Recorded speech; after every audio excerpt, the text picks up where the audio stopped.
O áudio que vocês vão ouvir agora é parte do podcast Xadrez Herbal. Caso vocês queiram ouvir mais sobre esse assunto e outros temas de política internacional, é só ir em xadrezherbal.com.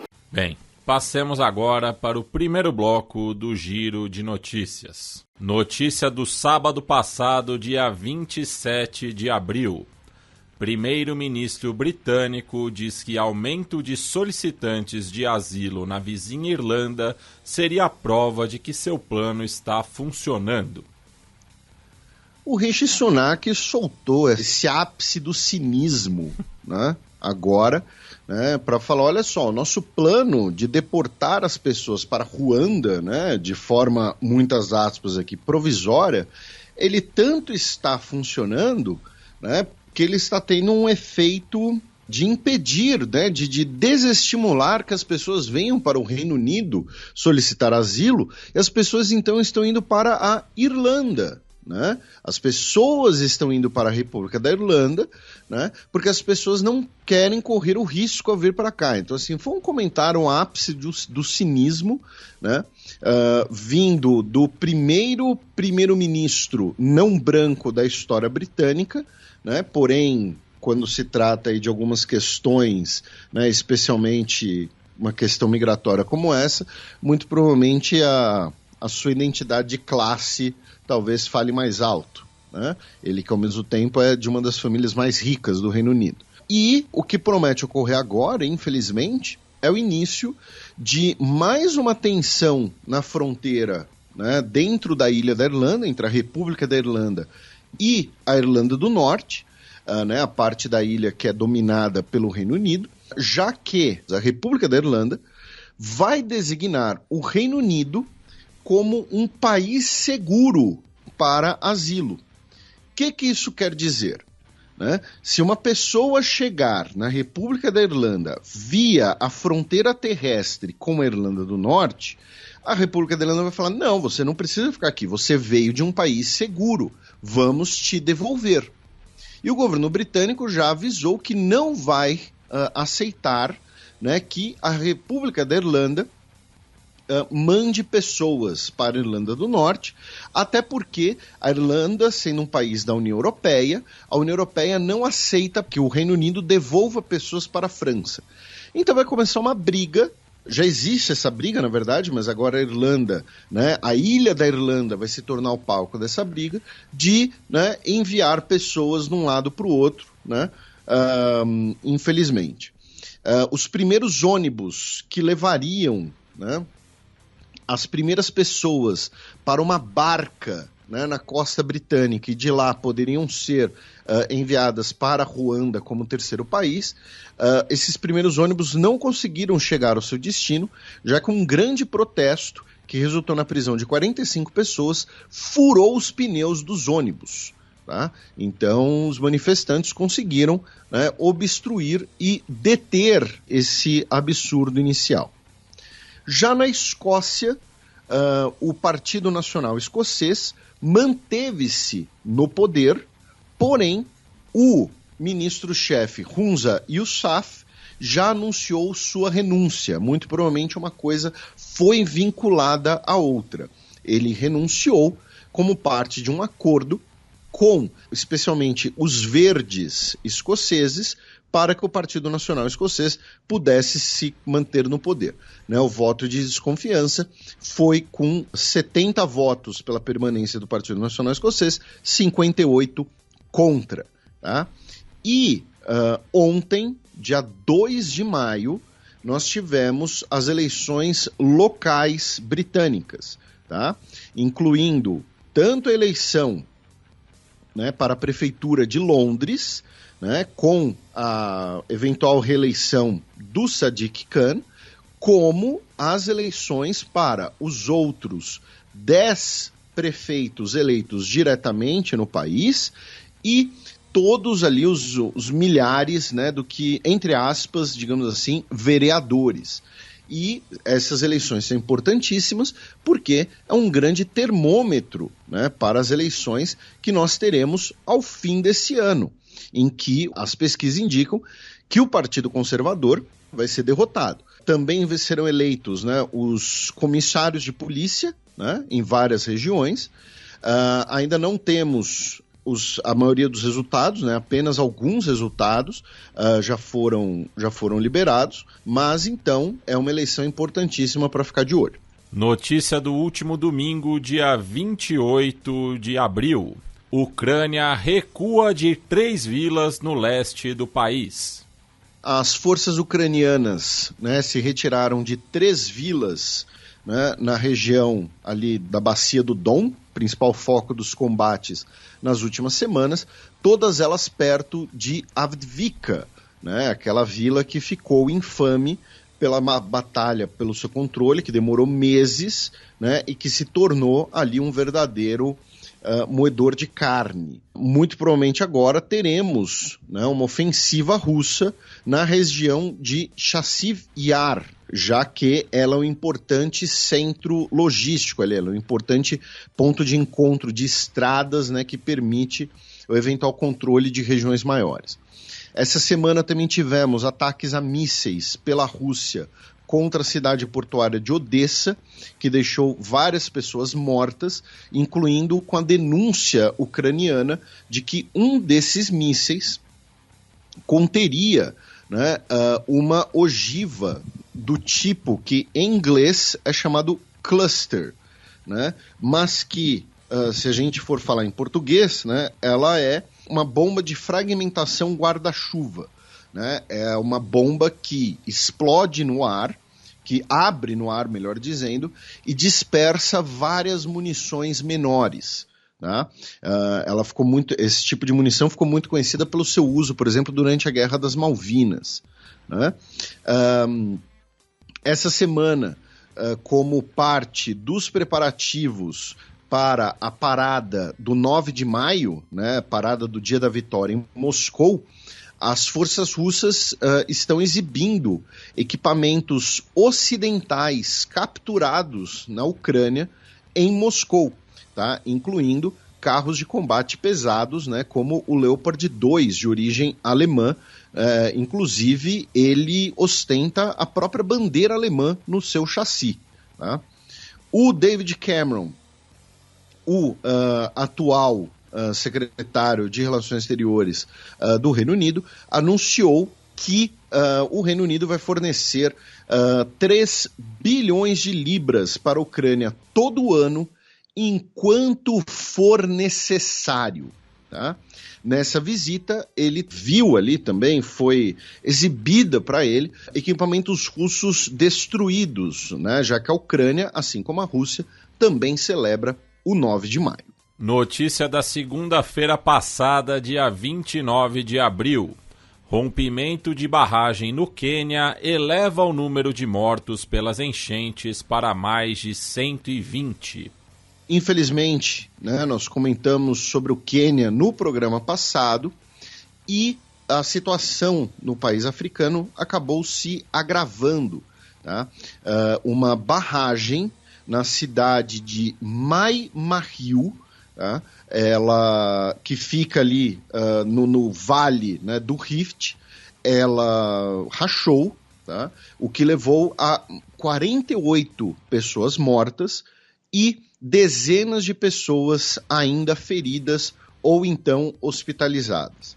Tá? No total, infelizmente, desde o último dia 18 de abril, são pelo menos, tá, 181 mortes confirmadas no Quênia, 91 pessoas desaparecidas, mais de 130 mil pessoas desabrigadas e o estado de calamidade pública anunciado em 21 dos 47 municípios do país. Também no começo da semana, Pedro Sanches anuncia permanência após denúncias contra a esposa.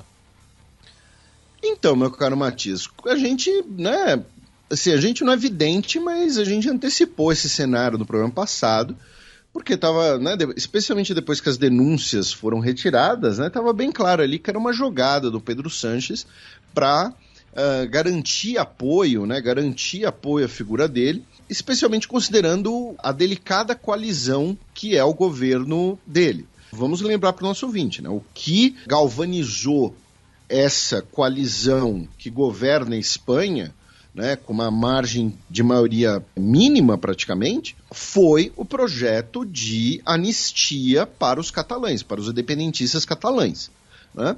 Então, quando ele falou, olha só, né, minha esposa está sofrendo ataques coordenados, bullying na internet, é uma acusação sem fundamentação, a acusação de fato se mostrou, né, não ter fundamentação, porém, ele anunciou na segunda-feira, dia 29, que vai ficar no cargo, né? O crime dele era apenas amar demais, né? Então, ele disse que a sociedade espanhola tem que ser um exemplo para o mundo, exemplo de defesa, né, da democracia e tudo mais, né? E o Feijóo, né, o líder do PP, o líder do Partido Conservador, disse que, inclusive, que o Sánchez foi ridículo, né, ao pedir esses dias de reflexão e que, na verdade, foi uma fuga, né? Então, assim, estava bem claro ali que era uma espécie ali de jogada para ver se parlamentares, se líderes políticos viriam ou não a defesa dele e da inocência da sua esposa, né? Aí temos outras 3 notícias mediterrâneas, por assim dizer, né? 2 vamos na França. Primeiro, tivemos diversos protestos no último dia 1º de maio, o Dia do Trabalhador, como você sempre gosta de frisar, né? Não é o Dia do Trabalho, o Dia do Trabalho são todos os outros. Né? O de 1º de maio é o Dia do Trabalhador. Justamente o 1º de maio que a gente não trabalha. Então, exatamente. E tivemos 45 pessoas presas em Paris nos protestos, especialmente por melhores condições de trabalho e contra, né, a mais recente reforma da Previdência francesa. Os principais protestos em Paris foram organizados pela CGT, né, que é a grande união sindicalista francesa. Também tivemos protestos em outras cidades e, claro, né, como todo protesto francês, você tem ali alguns veículos incendiados. Outra notícia francesa é que ontem à noite, dia 2 de maio, o Macron se encontrou com o Olaf Scholz, o premier alemão. Os dois se encontraram, os dois jantaram, e eles estão articulando uma espécie de cúpula trilateral. Por quê? Porque em breve, né, daqui a 2 semanas, se não me engano, o Xi Jinping vai visitar a França. E vai visitar a França e vai se encontrar, obviamente, com o Macron. Porém, o que o Macron está tentando articular é que o Olaf Scholz e a Ursula von der Leyen participem também, e aí, no caso, seria um encontro China-União Europeia, né? Então você teria o encontro China-França e o encontro China-União Europeia também. Na verdade, eu disse que é daqui a 2 semanas, mas a visita começa no dia 6 e 7 de maio, tá? Então é já na próxima semana, peço desculpas pelo vacilo. E, finalmente, na Grécia, o líder do grupo neonazista Aurora Dourada, né, o Nikos Michaloliakos, ele foi libertado, né? Ele já cumpria 4 anos de sua prisão, ele foi condenado a 13 anos e meio de prisão por ter sido condenado por liderar uma organização criminosa que posava de partido político, tá? E ele foi então libertado antecipadamente, incondicional, devido ao seu bom comportamento, o que gerou protestos de movimentos de esquerda no país. Os nossos ouvintes mais antigos devem se lembrar que eu, infelizmente, ainda não cumpri minha promessa de que quando o Aurora Dourada fosse dissolvido na Grécia, eu tomaria um banho e me besuntaria de azeite grego. Bem, e antes da gente passar para o próximo bloco, o Felipe tem um recado para vocês. Isso, meu caro Matias. O nosso ouvinte talvez já conheça a Alura, né, a maior escola de tecnologia do Brasil, que agora está apoiando o Xadrez Herbal. E a melhor forma de começar essa parceria é uma imersão da Alura. As imersões são cursos gratuitos em que você desenvolve um projeto completo com professores da Alura e profissionais da área. Dessa vez, a imersão é de inteligência artificial em parceria com o Google. Tá? É a melhor oportunidade do ano para você que quer dar o próximo passo na sua carreira e aprender a utilizar inteligência artificial. Serão 5 aulas gratuitas, onde todo mundo vai entender como usar os melhores recursos de inteligência artificial de maneira prática para te ajudar em diversas áreas profissionais, marketing, gestão, data science, até o desenvolvimento de software, e tem certificado. Então se inscreva no link, tá? alura.tv/xadrezherbal, imersão e a Google. O link vai estar na descrição do episódio, vai estar nas redes sociais, vai estar no site do Xadrez Herbal. As inscrições são por tempo limitado, então garanta a sua participação na Imersão IA, segunda edição, Alura com Google. Bem, excepcionalmente não teremos a coluna da professora Vivian Almeida, então passemos para o segundo bloco do Giro de Notícias. Notícia da terça-feira passada, dia 30 de abril. Ex-presidente da República Centro-Africana é procurado por crimes contra a humanidade. O François Bozizé, que liderou um golpe em 2003 e foi derrubado por outro golpe em 2013 e ainda é uma figura bastante influente no país, foi emitido esse mandado de prisão contra ele pela Corte Penal Especial, que é localizada na capital Bangui, que une juízes tanto estrangeiros quanto os centro-africanos, e é feita em parceria com a ONU, né? Ou seja, uma corte local parecida com, por exemplo, com o Tribunal Penal para Ruanda, né? Na década de 1990. E o documento cita sérias e consistentes evidências que resultam em sua responsabilidade criminal como líder militar no país de um período de crimes contra a humanidade. E aí, meu caro Matias, no Níger, em relação ao Níger, melhor dizendo, o secretário de Defesa dos Estados Unidos, o Lloyd Austin, disse que forças russas agora estão na mesma base, tá, em Agadez, no Níger, que as tropas dos Estados Unidos. As tropas dos Estados Unidos estão se retirando a partir de um pedido da junta militar do Níger, que suspendeu a cooperação militar entre os dois países, e, ao mesmo tempo, a junta militar do Níger já chamou os russos para ocuparem o mesmo local. Então, tanto os russos quanto tropas dos Estados Unidos estão na mesma base, embora, segundo o governo dos Estados Unidos, sem acesso direto um ao outro. E abrindo o mês de maio, notícia do dia 1º, quarta-feira passada. Aí no Cáucaso, Felipe, repressão a protestos se intensificam na Geórgia. Então, cara Matias, a gente estava justamente falando sobre isso. Para os nossos ouvintes, né, que eu estou na Armênia, estou gravando esse programa na Armênia, para onde eu vim fazer um curso e esticar um pouco também por outro projeto, e originalmente eu ia passar uma semana na Geórgia, né, para conhecer o país, que tem lugares históricos, né, a cidade de Tbilisi é uma cidade bastante antiga, a culinária georgiana, né, é muito comentada em vários locais do mundo e tal, porém eu decidi suspender a minha viagem à Geórgia, porque a situação lá não tá legal, várias pessoas recomendaram que eu deixasse a Geórgia talvez por uma próxima ocasião. Estamos falando de dezenas de pessoas presas, tá? Os manifestantes estão realizando um acampamento permanente, né, na Praça da Liberdade, né, que é uma das duas grandes praças, né, da capital Tbilisi. Polícia utilizando gás lacrimogênio e tudo mais. Azedou Khachipuri, né? Rodovias foram bloqueadas.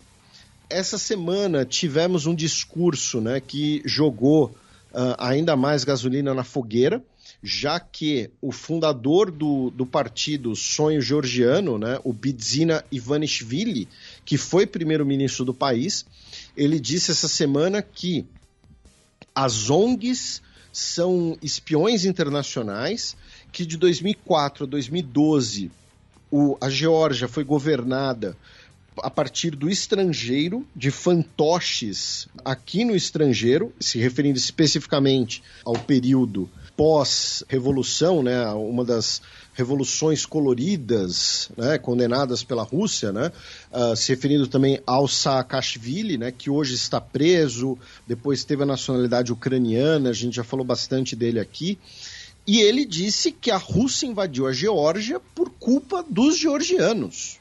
Né? E assim, você culpar a vítima. Pois é, não sei o que dá para entender disso. Então os protestos têm se intensificado bastante, especialmente pelo quê? Né? Porque o governo da Geórgia, né, embora hoje seja um governo pró-Rússia, e, né, lembrando, o motivo específico dos protestos é o que os opositores chamam de lei russa, né? Que é a lei anti-agentes estrangeiros, segundo o governo, em que qualquer entidade que receba mais de 20% do seu financiamento de fora vai ter que ser registrada como um agente estrangeiro e, consequentemente, não vai ter acesso a algumas informações, estará submetida a alguns procedimentos.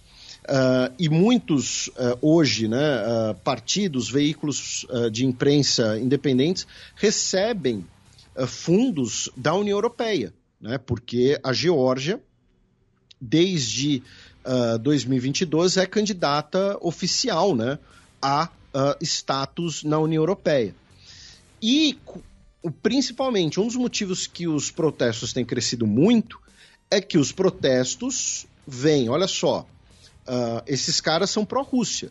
E a Rússia hoje está ocupando territórios na Geórgia. Né? A questão da Ossétia do Sul e a questão da Abkhazia, que começam logo com o fim da União Soviética. E, claro, a gente está resumindo bastante aqui. Então, por isso que os protestos têm se intensificado. E a situação lá não está tranquila. Tá? Não está tranquila. Então, é ficar de olho, porque é uma discussão sobre pró-Rússia versus pró-União Europeia, mas também uma discussão sobre a própria ocupação do território da Geórgia por forças russas e também uma discussão sobre a própria mídia, né? Porque assim, na Geórgia você tem principalmente 2 grandes veículos de mídia, ambos são controlados pelo que se convencionou chamar de oligarcas, ambos pró-Rússia. Né? Então, olha só, vocês querem o mesmo controle de mídia de sempre, a mesma corrupção de sempre, essa é a visão dos manifestantes.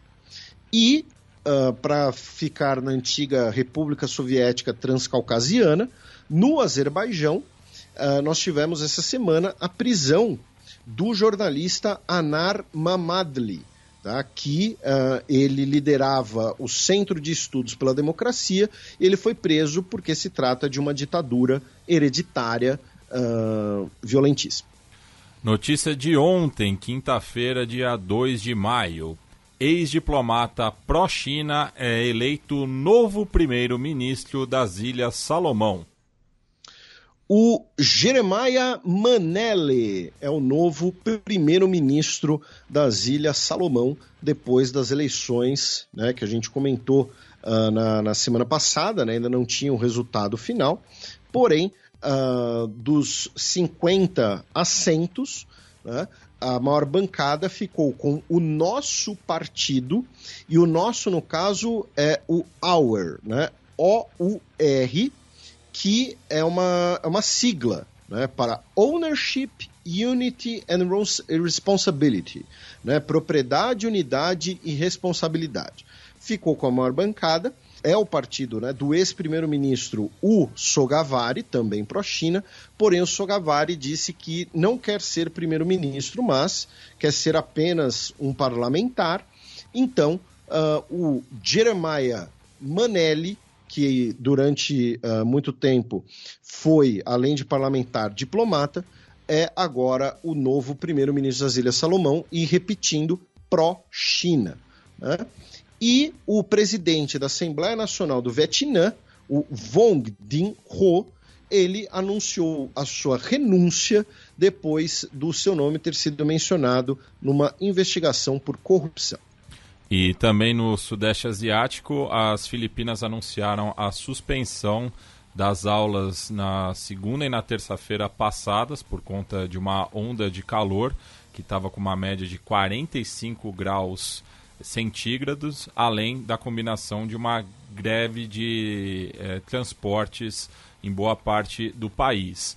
E no norte do arquipélago, uma cidade que estava submergida desde os anos 70, os seus vestígios passaram a ser vistos por conta da seca que tem atingido o país, né? Esse fato ocorreu na província de Nueva Écija e se trata ali da represa de Pantabangan. E essa é a sexta vez, né, que a cidade reaparece desde que foi construída essa usina hidrelétrica. E o nível normal, né, da represa é de cerca de 220 metros, mas caiu 50 metros nos últimos meses. Muito por conta, né, do fenômeno El Niño que tem atingido também a região. Abaixa o volume porque lá vem Breaking News! Morre mais um delator de problemas na qualidade da Boeing. Então, eu acho que é tudo uma grande coincidência, né? Porque, assim, é absolutamente normal pessoas que não são muito idosas e que denunciam problemas numa empresa gigantesca e bilionária morrerem muito próximos um dos outros, né? É absolutamente normal. No caso, estamos falando do Josh Dean, que morreu aos 45 anos de idade, depois de ter contraído uma bactéria altamente resistente a medicamentos, tá? Ele foi um delator de problemas na fabricação de peças para o 737 MAX produzidos pela Spirit Aerosystems, que era onde ele trabalhava. Ele não trabalhava na Boeing, ele trabalhava numa empresa que presta serviços para a Boeing, e ele prestou um depoimento à Administração Federal de Aviação, né, a ANAC dos Estados Unidos, digamos assim, sob má conduta pela gestão sênior da qualidade da linha de produção da 737. O advogado dele disse que tem zero evidências de conexão entre o caso dele e o caso da morte do John Barnett, de 62 anos de idade, que morreu em março, né, também em condições ali esquisitas.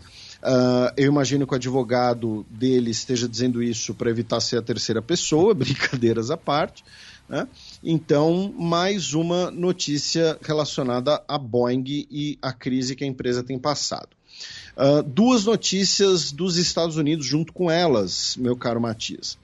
Uma delas é que o Joe Biden, ele estava em um evento de campanha e ele decidiu, nesse evento de campanha, defender a imigração, o que faz todo sentido, né? Já que ele quer se colocar ali como um contraste ao Donald Trump, que é anti-imigração. Apesar da política migratória não ter mudado muito na prática, né? Exatamente. E ele estava num evento de campanha de Asian Americans, né? Ou seja, de cidadãos dos Estados Unidos de origem asiática. E ele disse: por que a China está estagnada economicamente? Por que o Japão tem problemas? E a Rússia? E a Índia?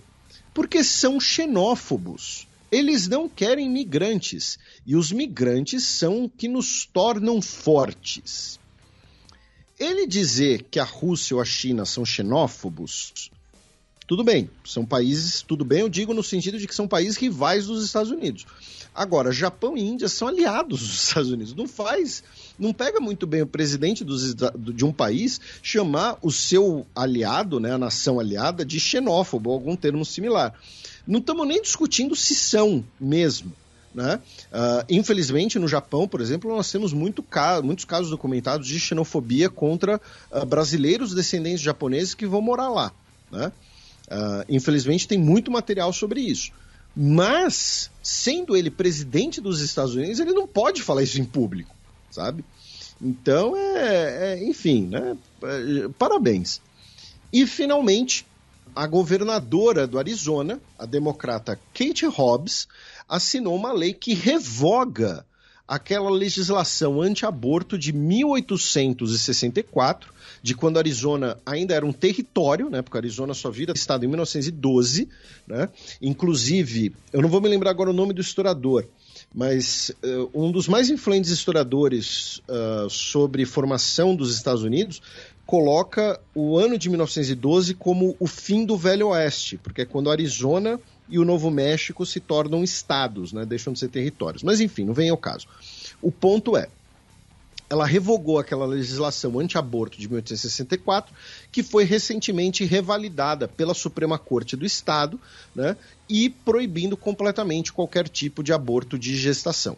Então agora o procedimento segue vetado após 15 semanas de gestação, porém, a proibição baseada nessa lei do século XIX não vale mais.